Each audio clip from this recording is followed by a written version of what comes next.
ওকুর রব্বির হামহুমা কামা রব্বায়ানি সগীরা, যে তোমরা তাদের সামনে তোমাদের ডানা ঝুঁকায় দাও, আনুগত্যের ডানা, বিনয়ের ডানা ঝুঁকায় দাও।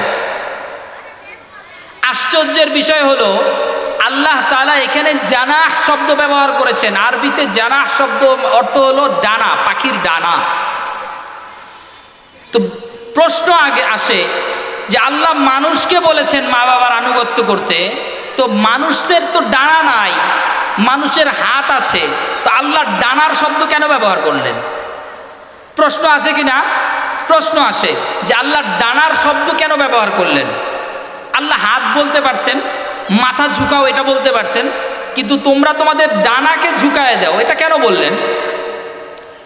এর অর্থ হলো যে মুফাসসিরিনে কেরাম একটা ব্যাখ্যা লিখেছেন। তারা বলছেন যে দেখো, যখন শিকার করো কোনো পাখিকে, পাখিকে যখন দূর থেকে গুলি করা হয়, তার গায়ে যখন গুলিটা লাগে তখন সে আহত হয়ে পড়ে যায়। পড়ে যাওয়ার পরে তার ডানাটা জমিনে বিছায় দেয়। এখন তার আর উড়ার ক্ষমতা নাই। ডানাটা জমিনে বিছায় দেওয়ার অর্থ হলো যে দেখো, আমাকে আহত করে ফেলছো, আমার এখন আর উড়ার ক্ষমতা নাই, তোমায় এখন যা ইচ্ছা, আমি তোমার আনুগত, তুমি এখন আমারে জবাই করতে পারো, মেরে ফেলতে পারো, এভাবেই রেখা দিতে পারো, কাবাব বানায় খাইতে পারো, রান্না করে খাইতে পারো, যা ইচ্ছা করতে পারো, আমি তোমার সামনে ডানা বিছাই দিছি, আমার আর কোনো ক্ষমতা নাই, তোমার যা ইচ্ছা তুমি করো। তো আল্লাহ তাআলা মানুষকে বলছেন যে শোনো, তোমরা মা বাবার সামনে ডানাটা ঝুঁকায় দাও, মানে হলো পাখি যেমনি ভাবে আহত হইয়া নিজেকে এমনভাবে সঁপে দেয় যে আমার আর কোনো ক্ষমতা নাই, তুমি আমাকে যেমনি ইচ্ছা এমনি ব্যবহার করো। সন্তানরা শোনো, তোমরা মা বাবার সামনে এমনভাবে তোমাদের আনুগত্যের ডানাটা ঝুঁকায় দিবা যে ও বাবা, মা, আপনি এখন আমি আপনার এতটা অনুগত যে আপনি আমাদেরকে যেভাবে ব্যবহার করবেন আমি ওইভাবে খুশি, যা বলবেন বলার সাথে সাথে করব, আমরা আপনার বিন্দু মাত্র বিপরীতে কাজ করব না, সন্তুষ্টিতে কাজ করব না। এইটা হলো জানাহ শব্দের অর্থ। অন্য আয়াতের মধ্যে আল্লাহ তাআলা বলেছেন যে দেখো, এক হাদিসের মধ্যে আল্লাহ রাসূল সাল্লাল্লাহু আলাইহি সাল্লামকে এক সাহাবী আসছেন, জিজ্ঞেস করছেন, ইয়া রাসূলুল্লাহ, মান আহাক্কু বিহুসনি সাহাবাতি, যে আমি আনুগত্য করব কার, কে আমার আনুগত্যের বেশি হকদার? তখন আল্লাহ রসুল বলেন তোমার মা। এরপরে বললেন যে এরপরে কে হকদার? আল্লাহ রসুল আবার বললেন তোমার মা। এরপরে আবার জিজ্ঞেস করলেন যে এরপরে কে হকদার? আল্লাহ রসুল আবার বললেন যে তোমার মা। এরপরে সাহাবী জিজ্ঞেস করলেন এরপরে কে হকদার? 4 নাম্বার, 4র্থ নম্বরে আল্লাহ রসুল বললেন তোমার বাবা। তোমার বাবা, তো তুমি তোমার আনুগত্য করবে, এর সবচাইতে বেশি হকদার অধিকার কার? তোমার মার। এরপরে কার? তোমার মার। এরপরে কার? তোমার মার। এরপরে কার? তোমার বাবার। মায়ের কথা 3 বার বললেন। কেন বললেন মায়ের কথা 3 বার? মুফাসসিরিনে কেরাম লিখেছেন, কোরআনের আয়াতের মধ্যে আছে যে মায়ের এমন 3টা কষ্ট হয় যেই কষ্ট বাবার হয় না। কি? হামালাতহু উম্মুহু কুরহা ওয়া ওয়াদাআতহু কুরহা ওয়া হামলুহু ওয়া ফিসালুহু 30 শাহরা। মায়ের এমন 3টা কাজ হয় অতিরিক্ত কষ্ট যেটা বাবার হয় না। কি? 1 নম্বর কষ্ট, পেটে 9 মাস মা ধারণ করে। কি পরিমাণ কষ্ট নিয়ে 9টা মাস পেটে ধারণ করে, এই কষ্টটা বাবার হয় না। 2 নম্বর, মা যখন সন্তান 9 মাস পার হয়ে যাওয়ার পরে বাচ্চা প্রসব করবে, তখন প্রসবের যে একটা কষ্ট হয়, প্রসবের কষ্টে মায়ের এতটা কষ্ট হয় যে ডাক্তাররা বলেছে যে একটা হাড় যদি অবশ না করে 30 বার 30টা হাড় যদি শরীর অবশ না করে একসাথে ভাঙলে একটা মানুষের যে পরিমাণ কষ্ট হবে, বাচ্চা হওয়ার সময় মায়ের এই পরিমাণ কষ্ট হয়। হাদিসের মধ্যে আছে যে মা যে বাচ্চা প্রসব করতে গিয়ে যদি মারা যায়, তাহলে যুদ্ধের ময়দানে মুজাহিদরা জিহাদ করে যেই সওয়াব পাবে, এই মা বাচ্চা প্রসবের কারণে এই সওয়াব পাবে। আর যদি বাচ্চা প্রসব করতে গিয়ে মারা না যায়, বেঁচে যায়, তাহলে যুদ্ধ থেকে ফিরে আসলে যেমন গাজী হয়, আল্লাহর দরবারে গাজীর যেই পরিমাণ মূল্য, একটা মায়ের প্রসব করার পরে আল্লাহর কাছে এত মূল্য হয়ে যায়। তো 2 নাম্বার এই কষ্ট, এটাও বাবা পায় না। এরপরে 3 নাম্বার ওয়া হামলুহু ওয়া ফিসালুহু 30 শাহরা, যে মায়ের এরকম কষ্ট যে 2 বছর পর্যন্ত বুকের দুধ পান করাইতে হয়, এই কষ্টটা বাবার হয় না। এই জন্যে আল্লাহ রসুল বলেছেন সবচাইতে আনুগত্যের বেশি হকদার তোমার মা, এরপরে তোমার মা, এরপরে তোমার মা, চতুর্থবারে তোমার বাবা। এর মানে এই না যে বাবার আনুগত্যের পার্সেন্ট কম। দুনিয়ার সব নিয়ামতকে যদি এক পাল্লায় রাখা হয়, আর যে ব্যক্তি মুমিন ঈমান এনেছে, তার ঈমান আনাকে, লা ইলাহা ইল্লাল্লাহ বলাকে যদি আরেক পাল্লায় রাখা হয়, তাহলে তার লা ইলাহা ইল্লাল্লাহর পাল্লা ভারী হয়ে যাবে। হাদিস শরীফের মধ্যে আছে যে লা ইলাহা ইল্লাল্লাহর ওজন কত বেশি জানো? যদি একটা পাল্লায় যদি 7 আসমান, আসমানের উপরে যা কিছু আছে, ফেরেশতারা আছে, যত কিছু আছে, আল্লাহর 7 আসমান 7 জমিন, জমিনের মধ্যে যত জিনিস আছে, পশু পাখি আছে, মানব জাতি আছে, পাহাড় পর্বত আছে, নদী নালা আছে, সমুদ্র আছে, সব কিছুকে যদি এক পাল্লায় রাখা হয়, আল্লাহ ছাড়া সব কিছুকে যদি এক পাল্লায় রাখা হয়, আর আরেক পাল্লায় ছোট্ট একটা কাগজের মধ্যে যদি লেখা হয় লা ইলাহা ইল্লাল্লাহ, আর ওই কাগজটা যদি পাল্লার মধ্যে দিয়ে দেওয়া হয়, আল্লাহর রাসূল সাল্লাল্লাহু আলাইহি ওয়াসাল্লাম বলেন যে আল্লাহর নাম লেখা, কালিমা লেখা পাল্লাটা ভারী হয়ে যায়। তো আল্লাহ কত বড় ক্ষমতাওয়ালা, যে আল্লাহ তাআলার নাম লেখা সামান্য একটা কাগজের ওজন বেশি, এটার ওজন যদি এত ভারী হয়, তাহলে ওই আল্লাহ কত বড়, যে আল্লাহ পুরা জগৎ সৃষ্টি করেছেন, পুরা জগৎ সব কিছু তার অধীনের মধ্যে চলে।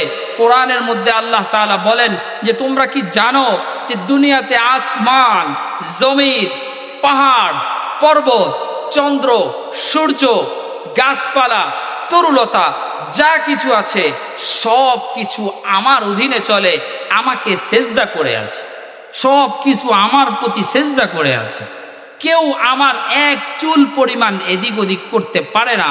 সুতরাং পৃথিবীতে দুনিয়াতে যত কিছু আছে সব কিছুর মধ্যে একমাত্র হুকুম চলবে কার? একমাত্র আল্লাহর হুকুম চলবে, অন্য কারো হুকুম চলবে না। আল্লাহ কে? আল্লাহ তো ওই সত্তা, আল্লাহ তো ওই সত্তা যিনি সব কিছু সৃষ্টি করেছেন, যিনি সময় সৃষ্টি করেছেন, কিন্তু এই সময়ের বেষ্টনীতে তিনি আবদ্ধ নন। তিনি সময়, সকাল, সন্ধ্যা, দুপুর, বিকাল সব কিছু সৃষ্টি করেছেন। পুরো দুনিয়াটা, স্পেসটা, সব কিছু একটা টাইমের মধ্যে আবদ্ধ, কিন্তু আল্লাহ তাআলা কোনো টাইমের ভিতরে নেই। আল্লাহ এই টাইম থেকে বাইরে, তিনি সৃষ্টি করেছেন টাইম, টাইমের বাইরে। তার কাছে, আমাদের কাছে পূর্বে এক জিনিস, পরে এক জিনিস, সকালে এক জিনিস, বিকাল এক জিনিস, আগে এক জিনিস, পরে এক জিনিস, কিন্তু আল্লাহর কাছে কোনো পূর্বে নাই, পরে কিছু নাই, সব কিছুই উপস্থিত, কোনো সময়ের অন্তর্ভুক্তি আল্লাহ তাআলার কাছে নাই। সব কিছু আল্লাহ তাআলা সব কিছু সৃষ্টি করেছেন, মানব জাতিকে হুকুম দিয়েছেন, শোনো দুনিয়ার সব কিছু আমাকে মানে, সুতরাং আমার ফায়সালা অনুযায়ী তোমাদেরকে চলতে হবে, আমার হুকুম অনুযায়ী তোমাদেরকে চলতে হবে। এটাই হলো হুকুম, যে একমাত্র দুনিয়াতে হুকুম চলবে তো আল্লাহর হুকুম চলবে, একমাত্র বিধান চলবে তো একমাত্র আল্লাহর বিধান চলবে। অন্য কারো বিধান চলবে না। লা ইলাহা ইল্লাল্লাহর দাবি কি?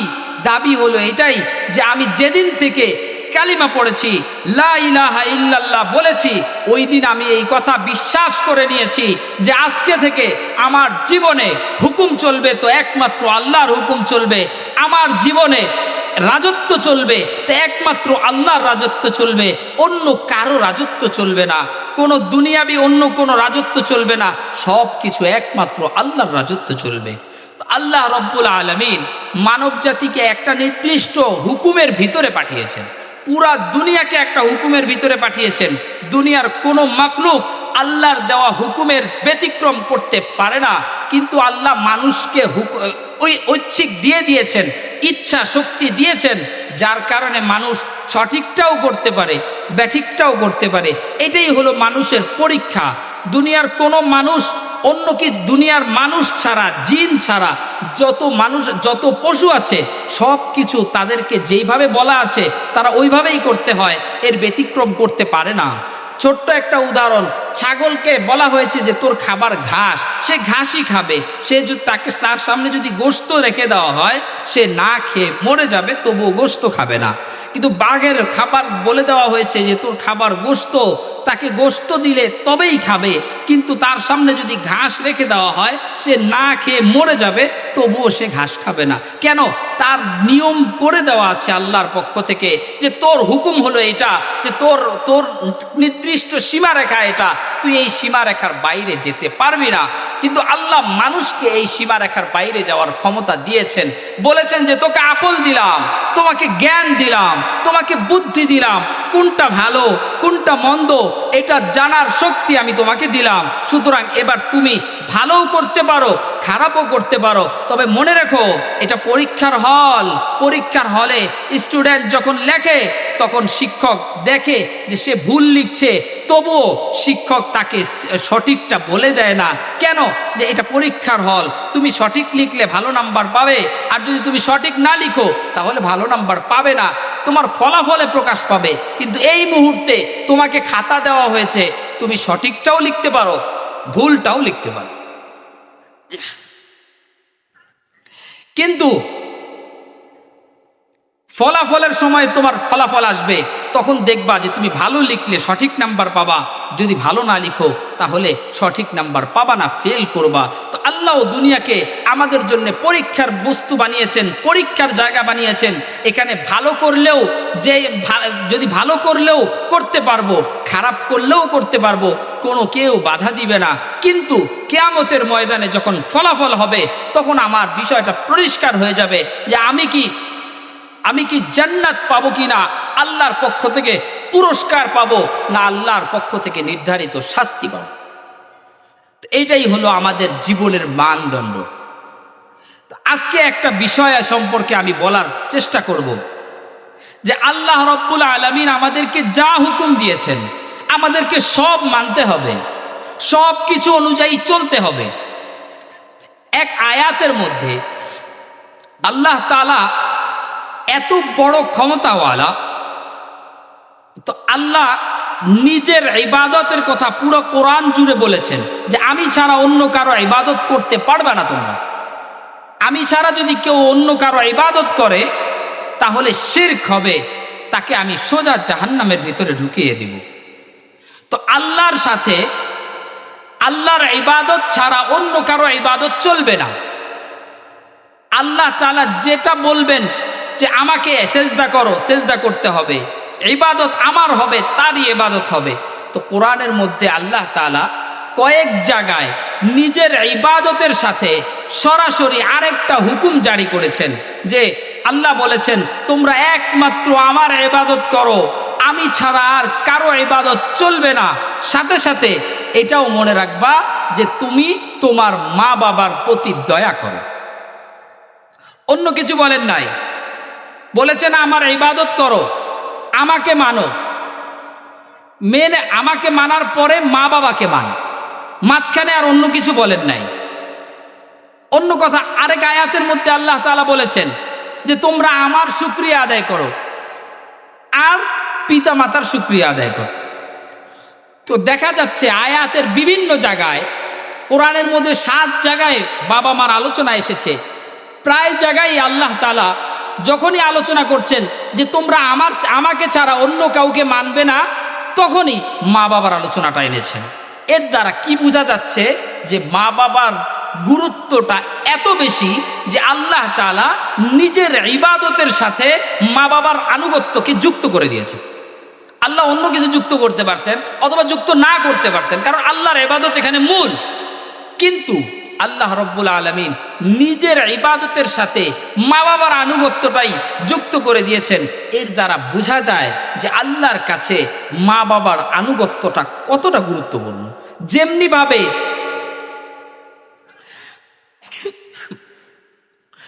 আল্লাহ ছাড়া অন্য কারো ইবাদত আল্লাহ তাআলা গ্রহণ করবেন না, ঠিক তেমনিভাবে আল্লাহ মা বাবার সাথে নাফরমানিও আল্লাহ তাআলা গ্রহণ করবেন না।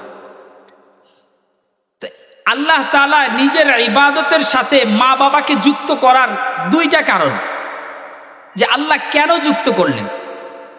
একে তো বলছেন না মা বাবার ইবাদত করতে, আল্লাহর ইবাদত করতে হবে, সাথে সাথে বললেন মা বাবার আনুগত্য করতে হবে। এই 2টা বিষয়কে আল্লাহ একসাথে কেন লিখলেন, কেন মিলালেন ইবাদতের সাথে মা বাবার আনুগত্য? এর 2টা কারণ। 1 নম্বর কারণ হলো যে দেখেন আল্লাহ তাআলা বলছেন, মুফাসসিরিন ইকরাম কিতাবের মধ্যে লিখেছেন যে তারা বলেন যে আল্লাহর সাথে মা বাবার আনুগত্য যুক্ত করার 1 নম্বর কারণ হলো যে দেখো মানুষ, আমি সৃষ্টি করেছি, আমি পালনকর্তা, আমি সব কিছু তোমাদের জন্য সৃষ্টি করেছি, তোমাদেরকেও সৃষ্টি করেছি, তোমাদের লালন পালনের দায়িত্বও আমার। এখন লালন পালনের দায়িত্ব আল্লাহ বলছেন আমার, কিন্তু ছোট থেকে বড় করার কাজটা কে করে? বাবা মা করে। দুনিয়াতে লালন পালন করে সন্তানকে বড় করার কাজটা কে করে? বাবা মা করে। তো মূল লালন পালনের কাজ তো আল্লাহর কাজ, কিন্তু আল্লাহ তাআলা করাচ্ছেন কাকে দিয়ে? মা বাবার মাধ্যমে। এই জন্যে যেহেতু লালন পালনের দায়িত্ব আল্লাহর, আল্লাহ তাআলা করাচ্ছেন মা বাবাকে দিয়া, এই জন্যে আল্লাহ নিজের ইবাদতের সাথে মা বাবার আনুগত্যকেও যুক্ত করেছেন। 2 নম্বর কারণ হলো আল্লাহ মানুষকে সব রিজিক দেন, যা খাওয়ান সব কিছু আল্লাহ তাআলা খাওয়ান, কিন্তু কার মাধ্যমে খাওয়ান? বাবা কামাই করে এনে খাওয়ায়। তো আল্লাহ তাআলা খাওয়ান, কিন্তু এই খাওয়ানোটা কার মাধ্যমে হয়? অধিকাংশ ক্ষেত্রে বাবার মাধ্যমে হয়, মায়ের মাধ্যমে হয়। যেহেতু আল্লাহর কাজটা মায়ের মাধ্যমে হচ্ছে, আল্লাহর কাজটা বাবার মাধ্যমে হচ্ছে, এই জন্যে আল্লাহ রব্বুল আলামিন কোরআনের মধ্যে ইবাদতের সাথে আল্লাহর আনুগত্যের সাথে মা বাবার আনুগত্যও যুক্ত করেছে। মা বাবার আনুগত্য, কোরআনের যে আয়াত পড়েছি যে আল্লাহ তাআলা বলেন যে আল্লাহ সিদ্ধান্ত করেছেন, মানব জাতির উপরে ফরজ করেছেন, আবশ্যক করে দিয়েছেন যে আল্লাহ তা'বুদু ইল্লা ইয়্যাহ, যে তোমরা আল্লাহ ছাড়া কারো ইবাদত করবে না। ওয়াবিল ওয়ালিদাইনি ইহসানা, আর পিতা মাতার প্রতি আনুগত্য করবে। এরপরে কি বলছেন? ইম্মা ইয়াবলুগান্না ইনদাকাল কিবারা আহাদুহুমা আও কিলাহুমা, শুনো তোমাদের বাবা 2 জনের কেউ যদি বৃদ্ধ হয়ে যায় অথবা উভয়ে বৃদ্ধ হয়ে যায়, তোমরা তাদেরকে বৃদ্ধ অবস্থায় পাও, তাহলে ফালা তাকুল্লাহুমা উফিন ওয়ালা তানহারহুমা, আল্লাহ তাআলা বলেন যে তাহলে তোমরা তাদেরকে উফ শব্দটা পর্যন্ত বলো না, উফ শব্দটা পর্যন্ত বলো না। কি অর্থ উফ শব্দ না বলার? মুফাসসিরিনে কেরাম লিখেছেন যে উফের এক অর্থ, অনেক অর্থ। সর্বনিম্ন অর্থ হলো যে মা বাবার সামনে তুমি সামান্য বিরক্তিটুকুও প্রকাশ করো না, তোমার সামান্য বিরক্তিও প্রকাশ করো না। যে মা বাবা বলেছে যে তুমি এই কাজটা করো, বাবা তুমি এই কাজটা করো, তো তোমার মনে যাচ্ছে না এই কাজটা করতে, কিন্তু তুমি বাবার হুকুম পালনার্থে কাজটা করলা। কাজটা করার পরে মনে মনে বলছো, ইস কত কষ্ট হইতেছে। এতটুকু বললেও আল্লাহ বলছেন এটা অপরাধ, এই এতটুকুও তোমার বাবা মাকে বলা যাবে না। এক তো হলো কাজ করবা না, এটা তো কল্পনাই করা যায় না যে বাবা হুকুম দিয়েছে তুমি করবা না, এটা কল্পনাই করা যায় না। কিন্তু তুমি করেছো, করার পরে তুমি শেষ মুহূর্তে তোমার ভাল লাগছে না, এই জন্য তুমি মুখটাকে একটু ব্যতিক্রম করেছো, একটু বিরক্তির ছাপ প্রকাশ করেছো যে দূর আমারে দিয়ে এই কাজটা করাইলো, দূর আমি এটা করতাম না, শুধু চেহারায় প্রকাশ পেয়েছে। আল্লাহ তাআলা বলছেন যে এতটুকু প্রকাশ করাও তোমার জন্য বেয়াদবি, এটা আমি পছন্দ করব না। তো বাবা মার সামনে এতটা আদবের সাথে থাকো যে তাদের হাজার কাজ যদি পুরা করো তবুও তোমার মুখের মধ্যে, তোমার জবানের মধ্যে, তোমার চেহারার মধ্যে যেন সামান্য বিরক্তিও প্রকাশ না পায়। এটা হলো উফ এর অর্থ। ওয়াকুল লাহুমা কাওলান কারীমা, আল্লাহ তাআলা বলেন যে তাদের জন্য নম্র কথা বলো, নরম ভাষায় কথা বলো, রাগ হয়ে কথা বলো না যে না পারবো না, পারতাম না, আপনি করে নেন গা। যত ধরনের কোনো ধরনের উচ্চ আওয়াজে কথা না বলা, তাদেরকে নম্র ভাষায় বলো, তাদেরকে আদবের সাথে বলো, তাদের সামনে নতজানু হয়ে বসো, মাথাটা ঝুঁকিয়ে বসো, তাদের সামনে পা তুলে বসো না, তাদের সামনে সম্মান দিয়ে বসো। কেন? তারা তোমার মা বাবা, আল্লাহর কাজটা তারা করছে, তারা তোমাকে জন্ম দিয়েছে, তারা তোমাকে লালন পালন করে বড় করেছে। সুতরাং তার সাথে যেভাবে ইচ্ছা এভাবে চলবে না। এভাবে চললে তোমরা দুনিয়াতে তো লাঞ্ছিত হবাই, আমি আল্লাহ তোমাদের উপরে প্রচণ্ড নারাজ হয়ে যাব। এরপরের আয়াতে বলছেন ওয়াখফিজ লাহুমা জানাহাল যুল্লি মিনার রাহমা ওয়াকুর রব্বিরহামহুমা কামা রব্বায়ানি সগীরা, যে তোমরা তাদের সামনে তোমাদের ডানা ঝুঁকায় দাও, আনুগত্যের ডানা, বিনয়ের ডানা ঝুঁকায় দাও। আশ্চর্যের বিষয় হলো আল্লাহ তাআলা এখানে জানাহ শব্দ ব্যবহার করেছেন। আরবিতে জানাহ শব্দ অর্থ হলো ডানা, পাখির ডানা। তো প্রশ্ন আগে আসে যে আল্লাহ মানুষকে বলেছেন মা বাবার আনুগত্য করতে, তো মানুষদের তো ডানা নাই, মানুষের হাত আছে, তো আল্লাহ ডানার শব্দ কেন ব্যবহার করলেন? প্রশ্ন আসে কি না? প্রশ্ন আসে যে আল্লাহ ডানার শব্দ কেন ব্যবহার করলেন?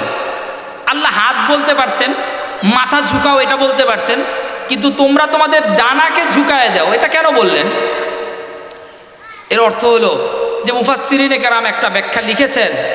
তারা বলছেন যে দেখো, যখন শিকার করো কোনো পাখিকে যখন দূর থেকে গুলি করা হয়, তার গায়ে যখন গুলিটা লাগে তখন সে আহত হয়ে পড়ে যায়। পড়ে যাওয়ার পরে তার ডানাটা জমিনে বিছায় দেয়। এখন তার আর উড়ার ক্ষমতা নাই। ডানাটা জমিনে বিছায় দেওয়ার অর্থ হলো যে দেখো, আমাকে আহত করে ফেলছো, আমার এখন আর উড়ার ক্ষমতা নাই, তোমায় এখন যা ইচ্ছা, আমি তোমার আনুগত, তুমি এখন আমারে জবাই করতে পারো, মেরে ফেলতে পারো, এভাবেই রেখা দিতে পারো, কাবাব বানায় খাইতে পারো, রান্না করে খাইতে পারো, যা ইচ্ছা করতে পারো, আমি তোমার সামনে ডানা বিছাই দিছি, আমার আর কোনো ক্ষমতা নাই, তোমার যা ইচ্ছা তুমি করো। তো আল্লাহ তাআলা মানুষকে বলছেন যে শোনো, তোমরা মা বাবার সামনে ডানাটা ঝুঁকায় দাও, মানে হলো পাখি যেমনি ভাবে আহত হইয়া নিজেকে এমনভাবে সঁপে দেয় যে আমার আর কোনো ক্ষমতা নাই, তুমি আমাকে যেমনি ইচ্ছা এমনি ব্যবহার করো। সন্তানরা শোনো, তোমরা মা বাবার সামনে এমনভাবে তোমাদের আনুগত্যের ডানাটা ঝুঁকায় দিবা যে ও বাবা, মা, আপনি এখন আমি আপনার এতটা অনুগত যে আপনি আমাদেরকে যেভাবে ব্যবহার করবেন আমি ওইভাবে খুশি, যা বলবেন বলার সাথে সাথে করব, আমরা আপনার বিন্দু মাত্র বিপরীতে কাজ করব না, সন্তুষ্টিতে কাজ করব না। এইটা হলো জানাহ শব্দের অর্থ। অন্য আয়াতের মধ্যে আল্লাহ তাআলা বলেছেন যে দেখো, এক হাদিসের মধ্যে আল্লাহ রাসূল সাল্লাল্লাহু আলাইহি ওয়াসাল্লামকে এক সাহাবী আসছেন, জিজ্ঞেস করছেন, ইয়া রাসূলুল্লাহ মান আহাক্কু বিহুসনি সাহাবাতি, যে আমি আনুগত্য করব কার, কে আমার আনুগত্যের বেশি হকদার? তখন আল্লাহ রসুল বলেন তোমার মা। এরপরে বললেন যে এরপরে কে হকদার? আল্লাহ রসুল আবার বললেন তোমার মা। এরপরে আবার জিজ্ঞেস করলেন যে এরপরে কে হকদার? আল্লাহ রসুল আবার বললেন যে তোমার মা। এরপরে সাহাবী জিজ্ঞেস করলেন এরপরে কে হকদার? 4 নাম্বার, 4র্থ নম্বরে আল্লাহ রসুল বললেন তোমার বাবা। তোমার বাবা, তুমি তোমার আনুগত্য করবে, এর সবচাইতে বেশি হকদার অধিকার কার? তোমার মার। এরপরে কার? তোমার মার। এরপরে কার? তোমার মার। এরপরে কার? তোমার বাবার। মায়ের কথা 3 বার বললেন। কেন বললেন মায়ের কথা 3 বার? মুফাসসিরিনে কেরাম লিখেছেন, কোরআনের আয়াতের মধ্যে আছে যে মায়ের এমন 3টা কষ্ট হয় যেই কষ্ট বাবার হয় না। কি? হামালাতহু উম্মুহু কুরহা ওয়া ওয়াদাআতহু কুরহা ওয়া হামলুহু ওয়া ফিসালুহু 30 শাহরা। মায়ের এমন 3টা কাজ হয় অতিরিক্ত কষ্ট যেটা বাবার হয় না। কি? 1 নম্বর কষ্ট, পেটে 9 মাস মা ধারণ করে। কি পরিমাণ কষ্ট নিয়ে 9টা মাস পেটে ধারণ করে, এই কষ্টটা বাবার হয় না। 2 নাম্বার, মা যখন সন্তান 9 মাস পার হয়ে যাওয়ার পরে বাচ্চা প্রসব করবে, তখন প্রসবের যে একটা কষ্ট হয়, প্রসবের কষ্টে মায়ের এতটা কষ্ট হয় যে ডাক্তাররা বলেছে যে একটা হাড় যদি অবশ না করে 30 বার, 30টা হাড় যদি শরীর অবশ না করে একসাথে ভাঙলে একটা মানুষের যে পরিমাণ কষ্ট হবে, বাচ্চা হওয়ার সময় মায়ের এই পরিমাণ কষ্ট হয়। হাদিসের মধ্যে আছে যে মা যে বাচ্চা প্রসব করতে গিয়ে যদি মারা যায়, তাহলে যুদ্ধের ময়দানে মুজাহিদরা জিহাদ করে যেই সওয়াব পাবে, এই মা বাচ্চা প্রসবের কারণে এই সওয়াব পাবে।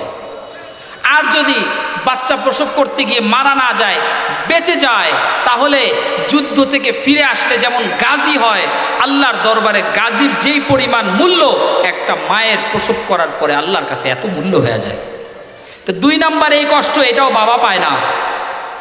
এরপরে 3 নাম্বার, ওয়া হামলুহু ওয়া ফিসালুহু 30 শাহরা, যে মায়ের এরকম কষ্ট যে 2 বছর পর্যন্ত বুকের দুধ পান করাইতে হয়, এই কষ্টটা বাবার হয় না। এই জন্যে আল্লাহ রসুল বলেছেন সবচাইতে আনুগত্যের বেশি হকদার তোমার মা, এরপরে তোমার মা, এরপরে তোমার মা, 4র্থবারে তোমার বাবা। এর মানে এই না যে বাবার আনুগত্যের পার্সেন্ট কম। আল্লাহর রসুল হাদিসের মধ্যে একটা অবস্থা বুঝিয়েছেন, মায়ের কষ্টটা ফুটায় তুলছেন। বাকি মায়ের আনুগত্য যেরকম করতে হবে, বাবার আনুগত্য ঠিক একই রকম করতে হবে। হাদিসের মধ্যে আসছে রিজার রব্বি ফি রিজাল ওয়ালিদি ওয়া সাখাতুর রব্বি ফি সাখাতিল ওয়ালিদি, যে আল্লাহর সন্তুষ্টি রয়েছে বাবার সন্তুষ্টির মধ্যে, আল্লাহর অসন্তুষ্টি রয়েছে বাবার অসন্তুষ্টির মধ্যে। আরেক হাদিসের মধ্যে আল্লাহ রসুল বলেন যে শুনো, তোমার ঘরে তো আমি জান্নাতের দরজা ফিট করে রাখছি। কে জান্নাতের দরজা? তোমার বাবা হলো জান্নাতের একটা দরজা। ও ছেলেরা শুনো, যদি তোমার ইচ্ছা, এবার তুমি চাইলে তোমার জান্নাতের এই দরজাটা ঠিক রাখতেও পারো, আবার বাবার সাথে বেয়াদবি কইরা জান্নাতের দরজা বন্ধ করে দিতে পারো। এবার তোমার ইচ্ছা, তুমি বুঝা দেখো যে তুমি কি তোমার জান্নাতের দরজা ঠিক রাখবা নাকি এটাকে ভেঙে ফেলাইবা, এটা বন্ধ করে দিবা।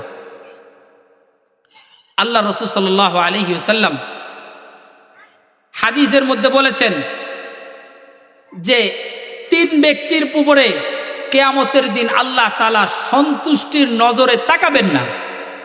কিয়ামতের দিন আল্লাহ রাগ হয়ে তাকাবেন। সালাসাতুল লা ইয়ানজুরু ইলাইহিম ইয়াউমাল কিয়ামা, 3 ব্যক্তির ব্যাপারে আল্লাহ তাআলা কিয়ামতের দিন রহমতের দৃষ্টি দিবেন না।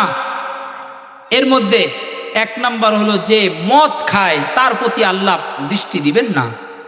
2 নাম্বার হলো যে ব্যক্তি মা বাবার আনুগত্য করে না, মা বাবাকে কষ্ট দেয়, আল্লাহ তাআলা কিয়ামতের দিন তার দিকে রহমতের নজরে তাকাবেন না, রহমতের দৃষ্টি দিবেন না।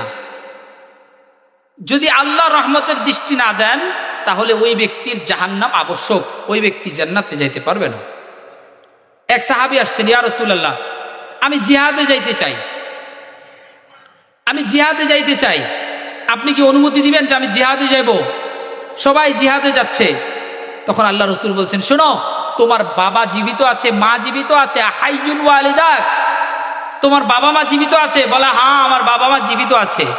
বলে যাও, তোমার জিহাদ করা লাগবে না, তুমি যাও, ফাফিহিমা ফাজাহিদ, তোমার বাবা মার খেদমত করো, তাহলে ওইটাই তোমার জন্য জিহাদ হবে। তারা সশস্ত্র সংগ্রাম করে যুদ্ধের ময়দানে জিহাদ করে যেই সওয়াব পাবে, তুমি বাবা মার আনুগত্য করে এই একই রকম সওয়াব পাবে। এক হাদিসের মধ্যে আল্লাহ রাসূল সাল্লাল্লাহু আলাইহি সাল্লাম বলেন যে আমি মেরাজের রাত্রে গেলাম, মেরাজের রাত্রে জান্নাতে ঢুকছি, জান্নাতে ঢুকার পরে দেখি যে তেলাওয়াতের আওয়াজ শোনা যায়। আমি জিজ্ঞেস করলাম ফেরেশতাদেরকে, কি ব্যাপার, কোরআন তেলাওয়াত, এটা কার তেলাওয়াত শোনা যায়? তখন আল্লাহ ফেরেশতা উত্তর দিলেন যে এটা নোমান বিন হারেসা, যে মদিনায় আছে, এখনো জীবিত, মরে নাই, মদিনায় সে যখনই তেলাওয়াত করে জান্নাতের মধ্যে তার তেলাওয়াতের আওয়াজ শোনা যায়। এরপর আল্লাহ রসুল আসার পরে জিজ্ঞেস করছেন, কি ব্যাপার নোমান, তোমার তেলাওয়াত জান্নাতে শোনা যায়, কি আমল করো? তখন বলছেন, ইয়া রাসূলুল্লাহ, কোনো আমল করি না, সব সময় মায়ের খেদমত করি, বাবার খেদমত করি, সকালবেলা মা বাবাকে আগে খাওয়ায় দেই, তারপরে আমি আবার কাজে যাই, আবার বিকালবেলা আইসা মায়ের খোঁজ খবর নেই, মা বাবার যা কিছু প্রয়োজন পুরা করি, এছাড়া আমি আর কিচ্ছু করি না। তখন বলছেন যে শুনো, এটাই হলো এটা, যে মা বাবার খেদমত করার কারণে আল্লাহ তার তিলাওয়াত জান্নাত থেকে শোনাই দিয়েছে। তো মা বাবার খেদমত, মা বাবাকে কষ্ট দিলে আল্লাহ তাআলার আরশ পর্যন্ত কেঁপে উঠে। এক আশ্চর্য হাদিস আমি আপনাদেরকে শোনাবো। এক সাহাবী আসছেন, ছোট্ট ছেলে আসছে একটা, অল্প বয়স, আয়েশা রাসূলুল্লাহ সাল্লাল্লাহু আলাইহি সাল্লামের কাছে নালিশ করছেন, ইয়া রাসূলুল্লাহ, আমার বাবা আমার মাল নিয়ে যায়, খালি আমি কষ্ট করে কামাই করি, আমার বাবা আমার মাল খরচ করে ফেলে। তো এখন বলছেন যে ঠিক আছে, তোমার বাবাকে ডাকো, ধরে নিয়ে আসো তোমার বাবাকে। তো ওই সাহাবী গেছেন বাবাকে ধরে নিয়ে আসতে। বাবা যখন ধরে নিয়ে আসতেছে, আস্তে আস্তে রাস্তায় যখন হাঁটতেছে, তখন কিছু কষ্টে কিছু কবিতা বলছে, কষ্টে কিছু ছেলেকে লক্ষ্য করে কিছু কবিতা আবৃত্তি করছে, আরবি কবিতা। জিবরিল রসুলের কাছে আসছে, বাবা এখনো রসুলের কাছে আসে নাই, জিবরিল রসুলের কাছে আসছে, ইয়া রাসূলুল্লাহ, ওই যে বাবাকে আপনি ডাকতে পাঠাইছেন, সে আসার পরে জিজ্ঞেস করবেন যে শুনো, বসো, তোমার বিচার পরে করব, আগে বলো রাস্তায় আসতে আসতে তুমি কি কবিতা বলছিলা, ওই কবিতাগুলো আমাকে একটু শোনাও। জিবরিল চলে গেছে। এরপরে ওই ব্যক্তি আসার পরে বাবা যখন আসছে, আল্লাহ রসুল বলছেন, তুমি রাস্তায় আসতে আসতে মনে মনে কি কবিতা বলছো, এই কবিতাটা আগে শোনাও, পরে তোমাদের বাবা ছেলের বিচার আমি করতেছি। এরপরে ও বলতেছেন কষ্টের দুঃখের কথা, আরবিগুলা বলছেন যে গাযাউতুকা মাউলুদান ওয়া মুনতুকা ইয়াফিআ তাইল্লু বিমা আজনি আলাইকা ওয়া তানহালু ইদা লাইলাতুন যাকাতকা বিসুকবি লাম আবিদ লিসুকমিকা ইল্লা সাহিরান আতামালমালু কান্নি আনাল মাতরুক দুনাকা বিল্লাযী তুরিকতা বিহি দুনি ফাআইনি তাহমালু তাখাফুর রাদা নফসি আলাইকা ওয়া ইন্নাহা লাতা'লামু আন্নাল মাউতা ওয়াক্তুন মুআজ্জালু ফালাম্মা বালাগতা আস-সিন্না ওয়াল গায়াতা আল্লাতী ইলাইহা মাদা মা ফীকা কুনতু উআম্মিলু জাআলতা জাযাই গিলজাতান ওয়া ফাযাযাতান কান্নাকা আনতাল মুনঈমুল মুতাফাদ্দিলু ফালাইতাকা ইজলাম তারা হাক্কা উবুওয়াতি ফাআলতা কামাল জারুল মুজাওয়িরু ইয়াফআলু। এতটুকু আমি তরজমা করব। এতটুকু যখন বলছেন, আল্লাহর রসুলের চোখ দিয়ে টপ টপ করে পানি পড়তে পড়তে দাড়ি ভিজে গেছে। তো কি এমন কবিতা যেটার কারণে আল্লাহ রসুলের চোখ দিয়া পানি বের হয়ে গেছে? তো সে আফসোস করে বলতেছেন যে বাবা রে, গাযাউতুকা মাউলুদান ওয়া মুনতুকা ইয়াফিআ তাইল্লু বিমা আজনি আলাইকা ওয়া তানহালু। ছেলেকে লক্ষ্য করে বলতেছে, বাবা যেদিন তুই জন্মগ্রহণ করছিলি ওই দিন থেকে আমি নিজের জন্য বাঁচা ছেড়ে দিছিলাম।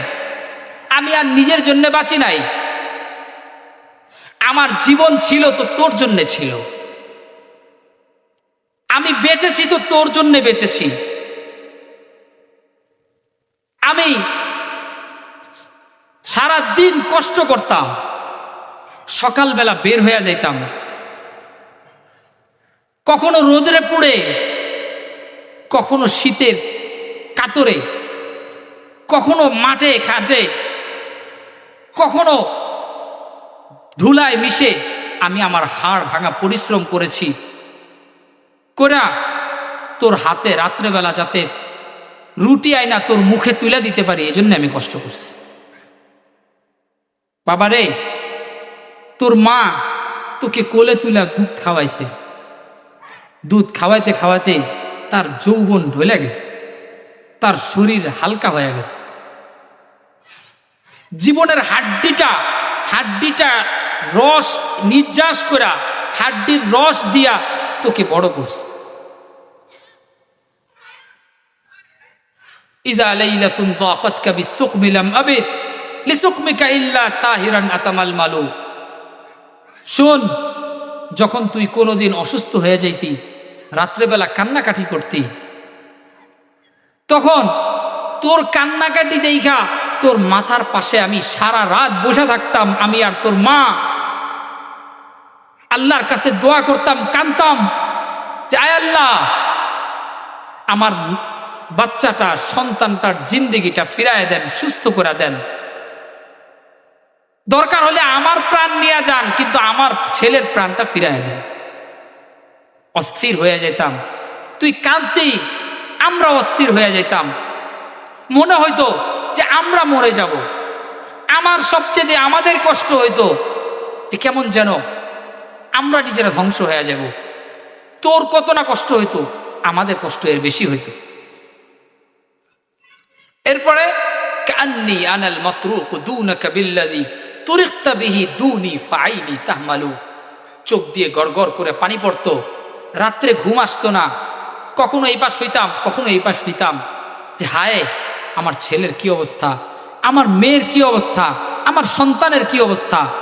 এইভাবে তোর জন্য কান্নাকাটি করছি। আর তোকে নিয়ে ভাবতাম যে আমার ছেলেটা এক সময় বড় হবে। আর তুই আমাকে একটা কথা বারবার জিজ্ঞেস করতি, আমি 100 বার উত্তর দিতাম যে আব্বু এটা কি, বলতাম এটা। আবার জিজ্ঞেস করতি আব্বু এটা কি, আমি বলতাম এটা। আবার জিজ্ঞেস করতি আব্বু এটা কি, আমি বলতাম এটা। আমি একবারও বিরক্ত হই নাই। কেন? আশা করছি যে আমি যখন বয়স বাড়বে আমার, আমি যেমন তোর কথার উত্তর দিছি, তোর সাথে গল্প করছি, তুইও আমার সাথে গল্প করবি। আমি তোকে নিয়ে হাইটা হাইটা চলছি, বাজারে গেছি, বাগানে গেছি, ঘুরতে গেছি। আফসোস, আশা করছিলাম যে তুইও, আমি যখন বড় হব তখন তুইও আমাকে নিয়ে চলবি, আমার হাত ধরে চলবি। আশা করছিলাম যে আমি তোকে খাওয়াইছি, রক্ত পানি করে খাওয়াইছি, যখন তুইও বড় হবি তুইও খেদমত করে আমাকে খাওয়াবি। কিন্তু বাস্তবতায় কি দেখলাম? চালতা জাযাই গিলজাতান মুফাযাজাতান কান্নাকা আনতাল মুনঈমুল মুতাফাদ্দিলু। বাস্তবে আমি কি দেখলাম? যে যেখানে তুই আমার আনুগত্যশীল হওয়ার কথা ছিল, সেখানে তোর কথা আজকে কথা না, এটা কেমন যেন ছুরি হয়ে গেল। এক একটা কথা তুই আমার এমন ভাবে বলিস, কেমন যেন কথা দিয়ে আমাকে জবাই করে দেওয়া যাবে। তোর ব্যবহার বিষ হয়ে গেল, তোর ব্যবহার বিষাক্ত হয়ে গেল, যে কেমন যেন তোর ব্যবহারে আমি মরে যাব। আমি তোর দিকে তাকায় এখন আফসোস লাগে যে তোর জন্য এত হাড় ভাঙা পরিশ্রম করছিলাম। তোর মা আফসোস করে যে হায়, এই সন্তানকে আমি 9 মাস পেটে ধারণ করছিলাম, এই ব্যবহার পাওয়ার জন্যই করছিলাম। সর্বশেষে যে কথাটা বলছেন, ফালাইতাকা ইসলাম তারা হাক্কা উবুওয়াতি ফাআলতাকা মাল জারুল মুজাওবির ইয়াফআলু। শোন, তোর ব্যবহারে আমি মনে হয় যে আমি তোর বাবা না। তুই এমন ভাবে আমার সাথে ব্যবহার করতেছিস, একজন ছেলে বাবার সাথে এই ব্যবহার করে না। তো তোর ব্যবহারে মনে হয় যে আমি তোর বাবা নই, আমি হলাম তোর চাকর, তুই হলি আমার মালিক। আমি হলাম তোর চাকর, তুই হলো আমার মালিক। মালিক যেমনি ভাবে চাকরকে যা ইচ্ছা তাই বলে, তুই আমাকে যা ইচ্ছা তাই বলছিস। আচ্ছা বাবা, আজকে থেকে মানলাম যে আমি তোর বাবা না, কিন্তু একটা কথা মনে রাখিস যে বাবা হিসাবে তো আমি তোর কাছে পাত্র হব না, মূল্যায়িত হব না, কিন্তু বাড়ির প্রতিবেশীর প্রতিও তো মানুষ একটু খেয়াল রাখে, প্রতিবেশীকেও তো মাঝে মধ্যে একটু খাবার দেয়। তুই আল্লাহর হস্তে প্রতিবেশীর মতো ব্যবহার করে আমারে মাঝে মধ্যে একটু খাবার দিস। তোর আমি বাবা হিসাবে না, আমি তো চাকর তোর, কিন্তু প্রতিবেশীকে মানুষ যেভাবে একটু খাবার দেয়, তুই ওইভাবে আমার একটু খাবার দিস, এতটুকু করিস, এর আর কিছু লাগবে না। এতটুকু শোনার পরে আল্লাহ রসুলের চোখ দিয়া গড়গড় করে পানি বের হয়ে গেছিল। এরপরে আল্লাহ রসুল বলছেন যে ধ্বংস হ তুই, আনতা ওয়া মালুকা লিআবিকা, যে তুই এবং তোর সব মাল তোর বাবার জন্য উৎসর্গ। তুই এবং তোর মাল তোর বাবার জন্য উৎসর্গ। তোর বাবা যখনই ইচ্ছা তোর মাল ব্যবহার করতে পারবে, তুই এর ভিতরে তোর কোনো বিন্দুমাত্র অধিকার নাই। এই বর্ণনার সনদের মধ্যে একটুখানি কালাম আছে, কিন্তু যেই চরিত্র, যেই বিষয়টা ফুটিয়ে তোলা হয়েছে, প্রত্যেকটা বাবা যখন ছেলে বাবার সাথে খারাপ আচরণ করে, বাবার ভিতরে এই কষ্টগুলা জাগ্রত হয় যে হায়, এমন ছেলে জন্ম দিলাম। আল্লাহ রসুলের কাছে আসছে জিবরিল, ইয়া রাসূলুল্লাহ, কিয়ামত কবে হবে? তখন বলছেন যে জানি না কিয়ামত কবে হবে। তখন বলছে কোন আলামত বলেন। তখন বলছে আনতালিদাল আমাতু রাব্বাতাহা, শোনো, যেদিন দেখবা যে কোনো ছেলে মেয়ে তার মাকে নিজের চাকরের মতো ব্যবহার করবে, ওই দিন মনে করবা যে কিয়ামত আসতে আর বেশি দিন বাকি নাই। কিয়ামত আসতে আর বেশি দিন বাকি নাই। যেদিন মার প্রতি জুলুম করা হবে, মায়ের প্রতি আনুগত্যশীল হবে না, ওই দিন এটা হলো কিয়ামতের সবচেয়ে বড় আলামত। আজকে যদি দেখি আমরা বৃদ্ধাশ্রমে গিয়া যদি দেখি, খবর নেই যায় কত বুড়া মানুষ, ছেলে কি পরিমাণ ডাক্তার, ইঞ্জিনিয়ার, এত শিক্ষিত, কিন্তু বাবা মাকে দেখার মতো তৌফিক তাদের হয় না। বৃদ্ধাশ্রমে বাবা অসহায়ের মতো একাকী পড়ে রয়েছে, মা বছরকে বছর একাকী জীবনযাপন করতেছে, কিন্তু বাবা ছেলে এদিক দিয়ে আইয়াসি করছে, বিদেশে ঘুরছে, বড় বড় ফ্ল্যাটে থাকতেছে, কিন্তু বাবা মার কোনো খোঁজ খবর নেই। এটা হলো কিয়ামতের সবচেয়ে বড় আলামত। আল্লাহ রসুল সাল্লাল্লাহু আলাইহি সাল্লাম বলেছেন যে শোনো, সবচাইতে বড় অন্যায় কি জানো? সবচাইতে বড় অন্যায় হলো আল্লাহর প্রতি শিরিক করা। 2 নাম্বার, শিরিক করার পরেই সবচাইতে বড় অন্যায় হলো মা বাবাকে আনুগত্য না করা, মা বাবাকে কষ্ট দেওয়া। মা বাবার আনুগত্যের ক্ষেত্রে উকুকুল ওয়ালিদাইন, উকুক বলা হয়েছে। উকুক এমনি সাধারণত নাফরমানির জন্য অন্য শব্দ ব্যবহার করা হয়। আল্লাহর নাফরমানির জন্য ইসিয়ান শব্দ আসছে, কিন্তু মা বাবার নাফরমানির জন্য উকুক শব্দ আছে। উকুক কাকে বলে? উকুক হলো যে এই যেমন এইটা ছিঁড়ে ফেললাম, টুকরা টুকরা করে ফেললাম, এটা টুকরা টুকরা করে ফেলার কারণে এটাকে আর জোড়া লাগানো সম্ভব না। উকুক বলা হয় যে কোনো জিনিস টুকরা টুকরা করলে এমন টুকরা টুকরা করা যে আর জোড়া লাগা সম্ভব না। তো মা বাবাকে এমন যদি কষ্ট দেয়, তাদের দিলগুলা যদি টুকরা টুকরা হয়ে যায়, তখন আল্লাহ রসুল বলতেছেন, আল্লাহ তাআলা বলেন যে আমি তাকে সোজা তাকে জাহান্নামের মধ্যে ঢুকায় দিই, আমি তাকে জাহান্নামের মধ্যে দিয়ে দিব। মা বাবাকে, এখন মা বাবার আনুগত্য যদি হয়, মা বাবার আনুগত্য যদি কেউ করতে চায় যে হ্যাঁ আমার ছেলে আমার মেয়ে আমার আনুগত্য করবে, তাহলে এটার জন্যে আলাদা করে পরিশ্রম করতে হবে। কারণ মা বাবার আনুগত্য এটা একটা ফল, গাছের ফল হওয়ার জন্যে পরিশ্রম করতে হয়, চারা লাগাইতে হয়, বীজ বপন করতে হয়, পরিচর্যা করতে হয়, পানি ঢালতে হয়, সব সময় খেয়াল রাখতে হয়, এরপরে গিয়া ফল ধরে। তো আমি ছেলে মেয়ের আনুগত্য হবে বাবার, এটা হলো একটা ফল। এই ফল ধরার জন্যে গাছের পিছনে যেরকম মেহনত করতে হয়, ছেলে মেয়ে সন্তানের পিছনেও জন্মের পর থেকে এরকম মেহনত করতে হবে। যদি এরকম মেহনত করতে পারি তবেই আমার ছেলে আমার আনুগত্যশীল হবে।